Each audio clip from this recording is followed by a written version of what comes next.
શું 21મી સદીના ભારતમાં એક સોફ્ટવેર એન્જિનિયરનો જીવ એટલો સસ્તો છે? નોઈડાના હાઈટેક કહેવાતા રસ્તાઓ પર મોતનો ખાડો કોણે ખોદ્યો? આજે આપણે વાત કરીશું એક એવી ઘટનાની જે સાંભળીને તમારું લોહી ઉકળી ઉઠશે અને આંખો ભીની થઈ જશે. છે દિલ્હીને અડીને આવેલા નોઈડા સેક્ટર 150ની, જ્યાં એક 27 વર્ષીય સોફ્ટવેર એન્જિનિયર યુવરાજ મહેતાની ડ્યુટી કરી રહ્યો હતો. જ્યારે બાજુના ગાઢ ધુમ્મસ હતું અને રસ્તા પર મોત તેની રાહ જોઈ રહી હતી. રસ્તાની સાઈડમાં એક મોટો ખાડો ખોદવામાં આવ્યો હતો, જેમાં પાણી ભરેલું હતું. કોઈ બેરિકેડ નહીં અને કોઈ ચેતવણી પણ નહોતી. અને જોતામાં યુવરાજની ગાડી સીધી પાણી ભરેલા ખાડામાં ખાબકી જાય છે. આ ઘટનાનું સૌથી દર્દનાક પાસું એ હતું કે ગાડી પાણીમાં પડ્યા પછી પણ યુવરાજ જીવતા હતા. તેમણે કારની છત પર ચડીને પોતાના પિતાને છેલ્લો ફોન કર્યો હતો. તેમના છેલ્લા શબ્દો હતા, "પપ્પા, હું ફસાઈ ગયો છું, મને બચાવી લો." વિચારો એ પિતાની હાલત શું થઈ હશે. પિતા ઘટના સ્થળે પહોંચ્યા, પણ તંત્રની લાપરવાહી તો જુઓ. ત્યાં અંધારું હતું, બચાવવા માટે સાધનો નહોતા અને આખરે એક આશાસ્પદ યુવક પાણીમાં ગરકાવ થઈ ગયો. સમક્ષ એક વિડીયો છે જેમાં તંત્ર બચાવ કરી રહ્યું છે યુવરાજનું.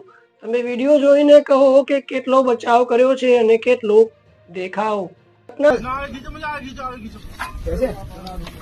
झाड़ियों में फंस रहा ना आदमी, पैर ही नहीं चल रहा है। क्या कह रहा है क्या बेटा? ज्यादा ये बहुत गहरा पानी, पैर भी ना आ रहे और इससे ये पीछे फ्लो कर रहा है मुझे।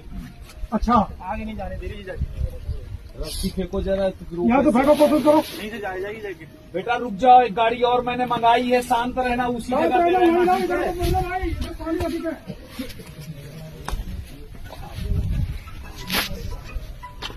3 દિવસ બાદ, જી હા, પૂરા 3 દિવસ બાદ ક્રેન અને ડાઇવર્સની મદદથી ગાડી બહાર કાઢવામાં આવી.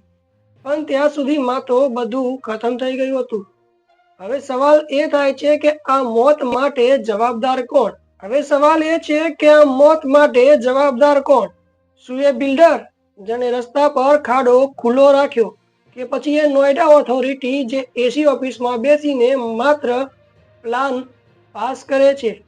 ખબર મળી છે કે ઓથોરિટીના સીઓને હટાવી દેવાયા છે અને બિલ્ડરની ધરપકડ પણ થઈ ગઈ છે. શું આનાથી ઓલો 27 વર્ષનો દીકરો પાછો આવશે?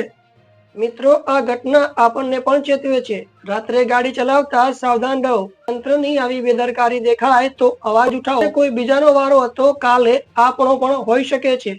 દેશ અને દુનિયાના આવા જ સાચા અને સચોટ સમાચાર માટે અત્યારે સબસ્ક્રાઇબ કરો DM90 ન્યૂઝને. તમે જોઈ રહ્યા હતા DM90 ન્યૂઝનો ખાસ report. Digital Gujarat, digital news.